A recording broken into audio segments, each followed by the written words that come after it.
Assalamualaikum warahmatullahi wabarakatuh. Salam sejahtera bagi kita semua. Shalom, Om Swastiastu, Namo Buddhaya, dan salam kebajikan. Pertama-tama, marilah kita panjatkan puji syukur kepada Tuhan Yang Maha Esa karena telah memberikan kesehatan dan keselamatan sehingga kita dapat berkumpul di Zoom meeting pada hari ini. Saya ucapkan terima kasih kepada Ibu Ernita Yusida SEMEMBA karena telah memberikan kesempatan kepada kami selaku kelompok 1 untuk mempresentasikan hasil diskusi kami mengenai materi tabungan, investasi, dan sistem keuangan. Adapun anggota kelompok 1, yaitu saya sendiri, Niputu Kumarsanti, kemudian Muhammad Alvan Suhairi, Muhammad Saki Alvarez, Randy Ramadana, Rahmatri Kusumaning Tias, dan yang terakhir Rizky Arinda Nurhanifah. Baik, langsung saja kami mulai presentasinya, dimulai dari penjelasan mengenai sistem keuangan yang akan dijelaskan oleh saya sendiri. Oke, sistem keuangan atau financial system adalah kelompok institusi dalam perekonomian yang membantu dalam mencocokkan tabungan seseorang dengan investasi orang lainnya. Lebih jelasnya lagi, sistem keuangan adalah suatu sistem yang terdiri atas lembaga keuangan, pasar keuangan, infrastruktur keuangan, serta perusahaan non-keuangan dan rumah tangga yang saling berinteraksi dalam pendanaan dan atau penyediaan pembiayaan pertumbuhan perekonomian. Next.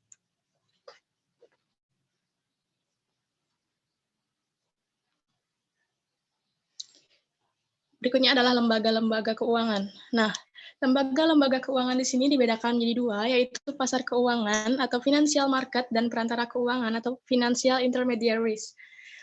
Yang selanjutnya saya akan menjelaskan terlebih dahulu mengenai pasar keuangan atau financial market. Next.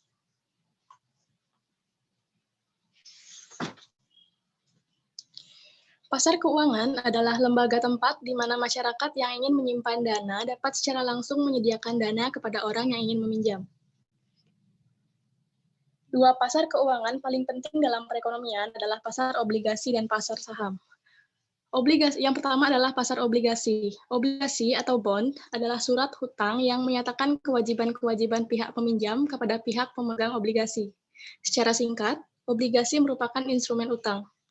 Obligasi menyebutkan keterangan waktu pinjaman yang akan dibayar atau tanggal jatuh tempo dan besarnya bunga yang akan dibayar secara periodik hingga pinjaman tersebut jatuh tempo.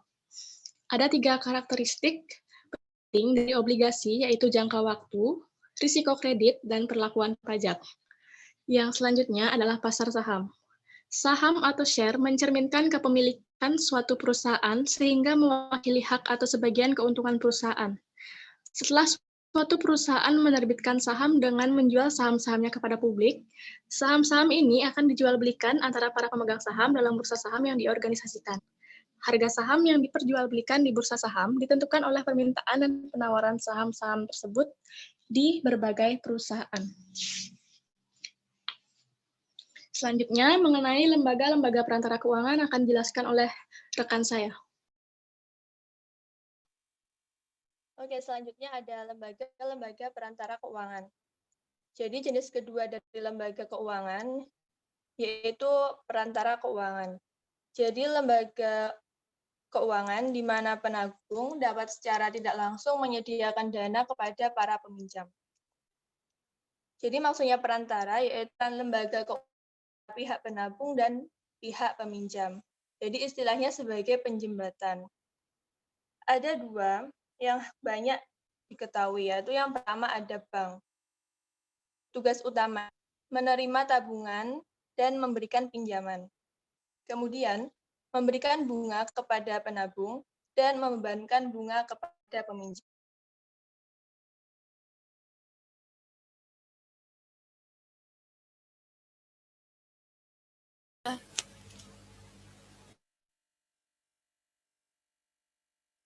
Manfaat yang ketiga yaitu memfasilitasi pembelian barang dan jasa dengan mengizinkan orang-orang menulis cek dari tabungan mereka. Dengan adanya cek ini, membuktikan bahwa bank memberikan hak istimewa, yaitu sebuah kemudahan yang berupa alat tukar.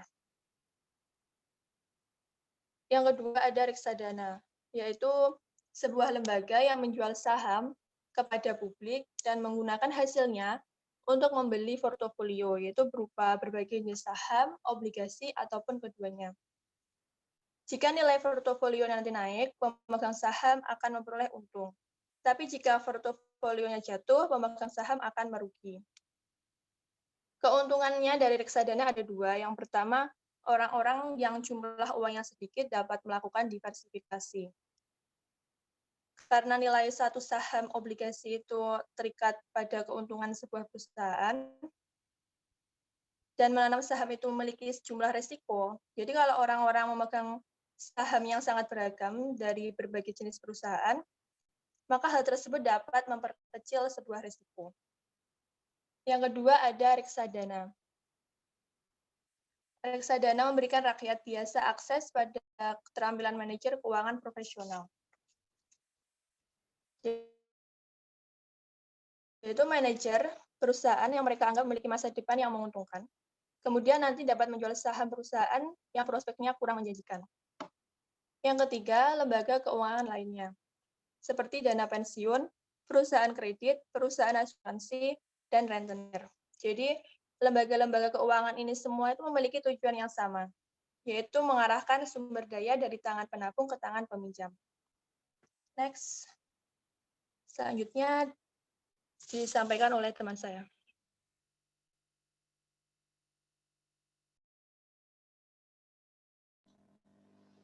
Baik, di sini saya akan bahasan tentang tabungan dan investasi di rekening pendapatan nasional.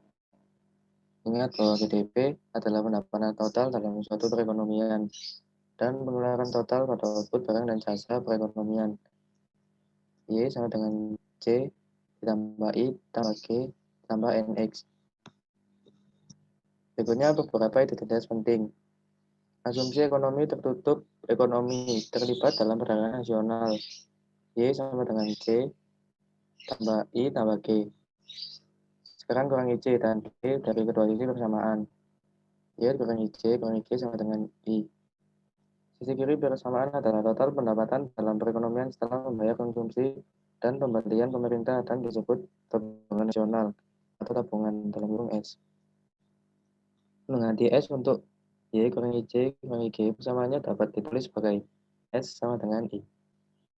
Tabungan nasional atau tabungan sama dengan S sama dengan I, S sama dengan Y kurangi C kurangi G, S sama dengan dalam kurung Y kurangi T kurangi C ditambah T kurangi G. Next.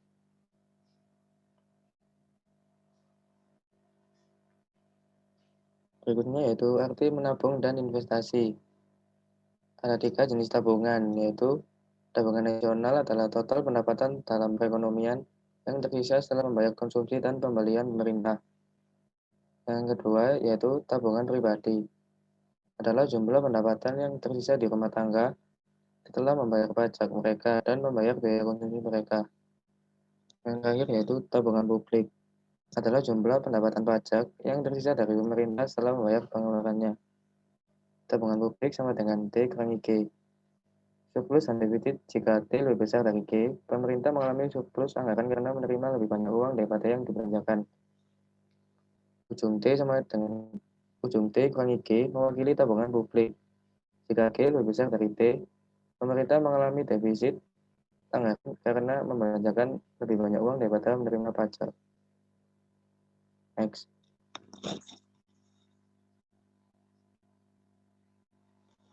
Dan berikutnya akan dijelaskan oleh rekan saya. Pasar dana pinjaman. Pasar keuangan mengordinasikan tabungan perekonomian dan investasi di pasar untuk dana pinjaman. Pasar dana pinjaman adalah pasar di mana interaksi permintaan dan penawaran dana pinjaman terjadi di dalam sebuah perekonomian. Istilah ini akan lebih sering ditemukan pada buku-buku makroekonomi. Pada dasarnya pasar ini atau pasar dana pinjaman adalah pasar keuangan di dalam negeri. Transaksinya melibatkan uang, bukan barang ataupun jasa. Dana pinjaman mengacu pada semua pendapatan yang dipilih orang untuk disimpan dan dipinjamkan daripada digunakan untuk konsumsi mereka sendiri. Next. Dan penawaran pasar dana pinjaman. Pasokannya berasal dari rumah tangga, bisnis, atau pemerintah.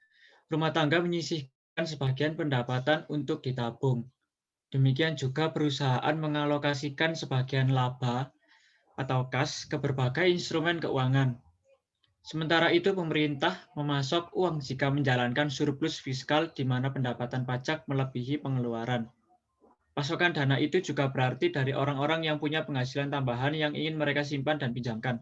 Sementara itu, permintaan dana pinjaman juga berasal dari ketiga faktor tersebut yang ingin meminjam untuk melakukan investasi. Di pasar pinjaman, suku bunga mempresentasikan harga, yang mana bisa berarti pengembalian atau biaya meminjam uang. Bagi pemasok dana, itu adalah pengembalian atas tabungan mereka. Sementara bagi peminjam, artinya biaya meminjam uang. Suku bunga di pasar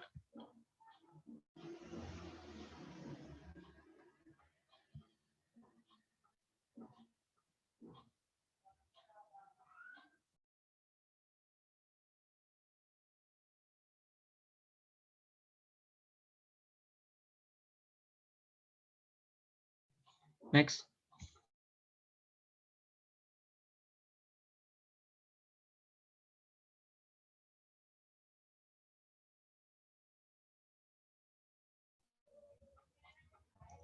Equilibrium penawaran dan permintaan dana pinjaman menentukan tingkat bunga real. Equilibrium di pasar dana pinjaman terjadi ketika permintaan sama dengan penawaran dana pinjaman, yang mana penawaran mewakili total dana yang dapat dipinjamkan pada tingkat bunga tertentu, sementara permintaan mewakili total dana yang dapat dipinjam pada tingkat bunga tertentu. Pada contoh kurva ini, pinjaman mencapai titik equilibrium dengan jumlah dana pinjaman sekian dolar dan membentuk suku bunga equilibrium dalam perekonomian, yaitu 5%.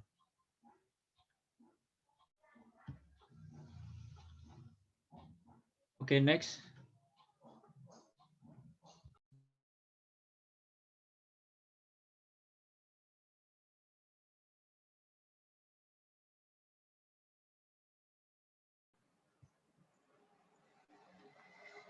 Baik, terima kasih. Saya akan melanjutkan kebijakan 1, insentif untuk menabung. Kita akan menyinggung kembali 2 poin pada 10 prinsip ekonomi. Yang pertama adalah standar hidup suatu negara bergantung pada kemampuannya menghasilkan barang dan jasa. Sebagaimana yang telah kita bahas sebelumnya, tabungan merupakan faktor penentu jangka panjang yang penting dari produktivitas suatu negara. Apabila sebuah negara memiliki tabungannya menuju level yang berlaku di negara-negara lain, tingkat pertumbuhan PDB-nya akan naik dan seiring berjalannya waktu, warga negaranya akan menikmati standar hidup yang lebih tinggi. Kemudian orang memberikan reaksi pada intensif. Banyak pakar ekonomi yang menggunakan prinsip ini dari 10 prinsip ekonomi untuk menunjukkan bahwa tingkat tabungan yang rendah pada beberapa negara sebagiannya adalah karena undang-undang pajak yang membuat orang-orang enggan menabung. Pajak dari penghasilan bunga secara substasional akan mengurangi insentif untuk menabung. Untuk menghadapi permasalahan ini, banyak pakar ekonomi dan politikus telah mengajukan reformasi sistem pajak untuk mendorong tabungan yang lebih besar. Berdasar pajak konsumsi, penghasilan yang ditabung tidak akan dikenakan pajak hingga tabungan tersebut digunakan nantinya. Pengajuan yang lebih sederhana lagi adalah dengan meluaskan kelayakan untuk perhitungan-perhitungan khusus seperti perhitungan pensiun yang memungkinkan orang-orang melindungi beberapa tabungan mereka dari pajak. Jika reformasi undang-undang pajak mendorong dilakukan penyimpanan yang lebih besar, hasilnya adalah suku bunga yang lebih rendah dan investasi yang lebih besar.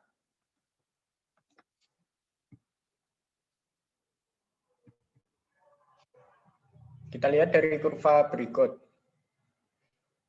Perubahan pada undang-undang perpajakan mendorong orang-orang untuk menabung lebih banyak dan menggeser kurva penawaran dana pinjaman ke kanan dari S1 menuju S2.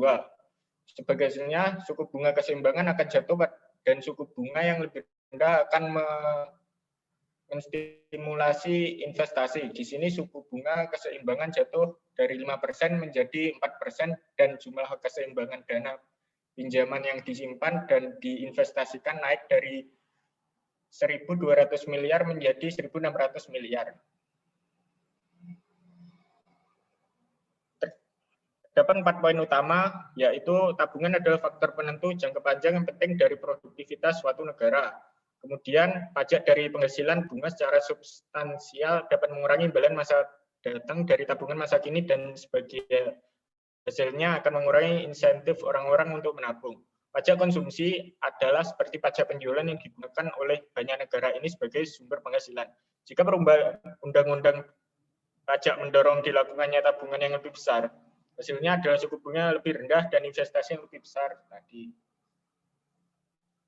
Kemudian kebijakan kedua, insentif untuk menabung.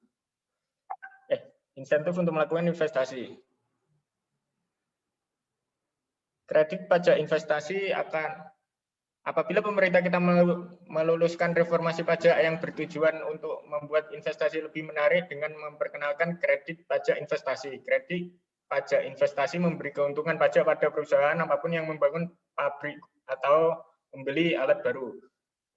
Kredit pajak investasi akan meningkatkan insentif untuk meminjam. Hal tersebut akan mempengaruhi meningkatnya permintaan dana pinjaman, bergesernya kurva permintaan ke kanan dan menghasilkan tingkat bunga yang lebih tinggi dan jumlah yang lebih banyak. Dengan demikian, apabila dapat mendorong investasi yang lebih besar, hasilnya ada suku bunga lebih tinggi dan tabungan yang lebih besar. Dari kurva ini terlihat bahwa jika pengenalan kredit pajak investasi mendorong perusahaan-perusahaan untuk berinvestasi lebih banyak, permintaan dana pinjaman akan naik. Sebagai hasilnya, suku bunga keseimbangan akan naik dan suku bunga yang lebih tinggi akan menstimulasi tabungan. Di sini kurva permintaan bergeser dari D1 ke D2. Suku bunga keseimbangan naik dari 5% menjadi 6% dan jumlah keseimbangan dana pinjaman yang disimpan dan diinvestasikan naik dari 1.200 miliar menjadi 1.400 miliar. Selanjutnya akan diteruskan oleh rekan saya. Baik, kebijakan 3, defisit dan surplus anggaran pemerintah. Defisit anggaran adalah kelebihan belanja pemerintah dibandingkan dengan pendapatan pajaknya. Pemerintah mendanai defisit anggaran dengan meminjam di pasar obligasi dan akumulasi pinjaman pemerintah pada masa lalu disebut dengan utang pemerintah. Surplus anggaran, kelebihan pendapatan pajak dibanding dengan belanja pemerintah, dapat digunakan untuk membayar kembali beberapa utang pemerintah. Jika belanja pemerintah benar-benar sama dengan pendapatan pajak, pemerintah dianggap memiliki anggaran seimbang. Next.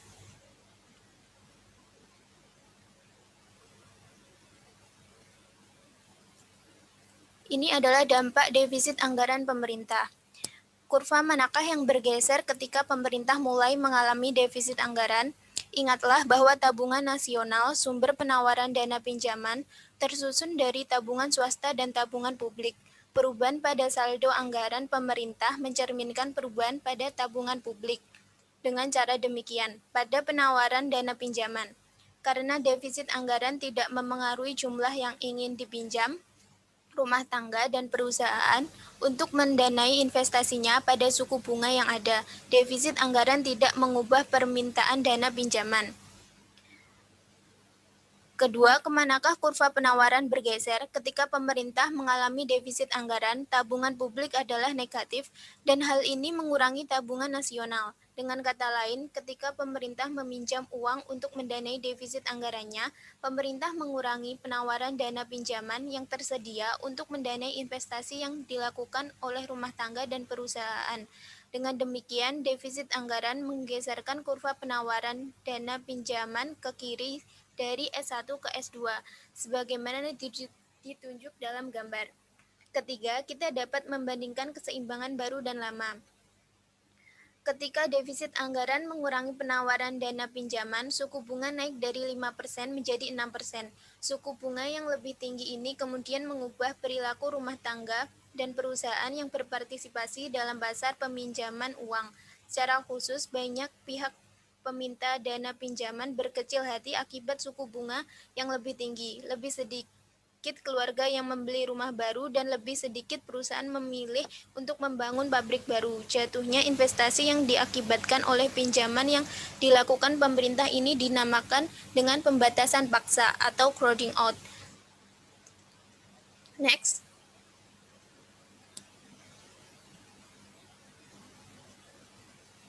Ketika pemerintah mengurangi tabungan nasional dengan menjalani defisit anggaran, suku bunga akan naik, sedangkan investasi akan jatuh.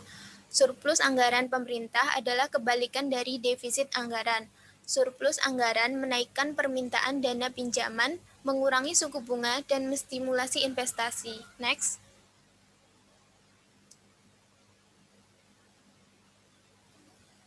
Ini adalah contoh hutang pemerintah Amerika Serikat. Next.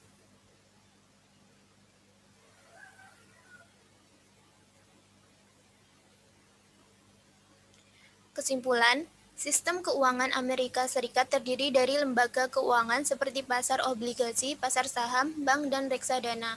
Semua lembaga ini bertindak untuk mengarahkan sumber daya rumah tangga yang ingin menyimpan sebagian pendapatannya ke tangan rumah tangga dan perusahaan yang ingin meminjam.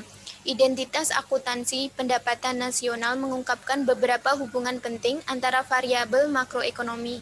Khususnya dalam perekonomian tertutup, tabungan nasional harus sama dengan investasi. Lembaga keuangan berusaha mencocokkan tabungan seseorang dengan investasi orang lain. Tingkat bunga ditentukan oleh penawaran dan permintaan dana pinjaman. Pasokan dana pinjaman berasal dari rumah tangga yang ingin menabung sebagian dari pendapatannya. Permintaan dana pinjaman berasal dari rumah tangga dan perusahaan yang ingin meminjam untuk investasi. Tabungan nasional sama dengan tabungan swasta ditambah tabungan publik. Defisit anggaran pemerintah menunjukkan simpanan publik yang negatif dan oleh karena itu mengurangi simpanan nasional dan pasokan dana pinjaman. Ketika defisit anggaran pemerintah mendesak investasi, itu mengurangi pertumbuhan produktivitas dan GDP. Baik, saya serahkan kepada moderator. Baik, demikian tadi penyajian dari kami. Kelompok 1 mengenai tabungan, investasi, dan sistem keuangan. Saya selaku moderator mewakili rekan-rekan kelompok saya, mohon maaf atas kekurangan. Dan akhir kata, saya ucapkan terima kasih. Wassalamualaikum warahmatullahi wabarakatuh.